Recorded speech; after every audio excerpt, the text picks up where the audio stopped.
We've been working our way through Talisman tactics here, looking at some starting ideas, looking some beginning, mid, and end game. And I've pushed those up to the Talisman tactics playlist here on my channel. Jumping in now to balance it out with some character tactica. I've been randomly pulling some characters to review and play. And in this vlog, we're going to focus on the Dervish. Now, right away, the Dervish is an interesting character in that it's gear dependent. You have the ability to utilize 2 weapons. That's huge because that means you're going to be adding those 2 weapon bonuses to your dice roll, plus any possible properties that those weapons may have. That leads to some very, very interesting, no spoilers, combinations, especially if you're playing with various expansions where there's a lot of really interesting and unique magic weapons in the deck. The ability to dual wield is pretty significant. So what that means is, first thing I'm going to try and do to immediately boost that roll is I got to get my hands on 2 weapons. What expansions, where am I going that have a good draw of 2 weapons? I want to focus on that, and I'm not going to name any of the weapons because your Talisman journey is one of discovery through the magical realm. I'm not going to dip into the Highlands. That is a tactica, but Highlands is a mix of objects. It has some weapons in there, some monsters. I'm not going to jump into the dungeon because generally speaking, the dungeon is much more powerful. The city has a lot of gold, and I might jump into some of those shops to certainly buy some weapons. The woodlands, I'm going to stay out of because there's just a lot of random fate that's just going to hit you.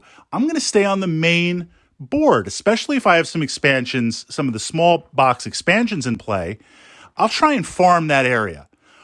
I will try to get 2 weapons. Now, at that point, once I have the 2 weapons, from there, I might look to then go into the city to purchase some other weapons, or then at that point, probably explore out to the dungeon to try and grab some items there. But this character's key tactica, live or die, is to get 2 weapons as quickly as possible, constantly be upping your 2 weapons, and then from there, working to level up. Now, there's also an interesting kind of bonus move where when you win in combat, you get to then move X number of spaces and encounter that space. This is bigger than you think. This really gives the Dervish a bump in that Talisman is a game of turns. Every time you lose a turn or are not making an optimal move, the rest of the players are in theory getting closer to the Crown of Command or closer to the end game. So anytime you can cast a spell or use an ability where you get to take another turn, that's huge. That just to get that is huge. The Dervish kind of has this mini ability built in.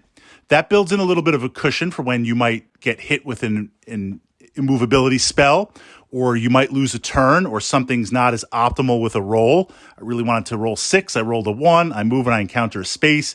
If it's in those conditions, I get to go again.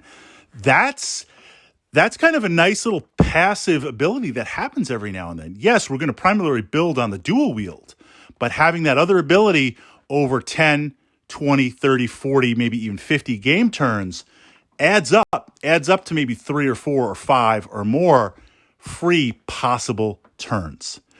Not the worst character to draw. Certainly maybe not the most powerful, but consistently powerful in that if you can get those 2 weapons and constantly focus on upgrading your gear, that does turn the Dervish into a very, very potent and powerful character.